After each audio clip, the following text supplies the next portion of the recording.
Hi everyone, আজ বিকালে হঠাৎ করেই ইচ্ছা হলো যে একটা জিনিস বানাবো। তো সেই কারণের জন্যই আর কি এত তোড়জোড়।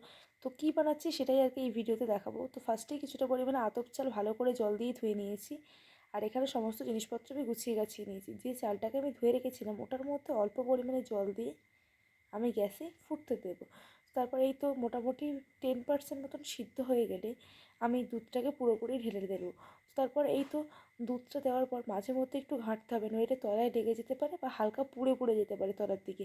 তারপর এই তো এটা ফুটতে ফুটতে আমি গিয়ে কিছুটা পরিমাণে কাজু বাদাম আর কিশমিশ ছিল, কাজুগুলোকে হালকা হালকাভাবে ভেঙে নেব। তারপর এই তো 50% মতন সিদ্ধ হয়ে গেলে কাজু আর কিশমিশটাকে দিয়ে দিয়েছি। আর এখানে আবারও কিছুটা পরিমাণে ঘাঁটাঘাঁটি করে নিয়েছি, কারণ মাঝে মধ্যে একটু না ঘাঁটলে তলায় লেগে যেতে পারে। তারপর এই তো পুরোপুরি প্রায় হয়ে গেলে এটার মধ্যে নুন আর বাতাসা দিয়ে দিয়েছি। আর বাতাসাটা দেওয়ার পর পুরো কালারটা চেঞ্জ হয়ে যায়।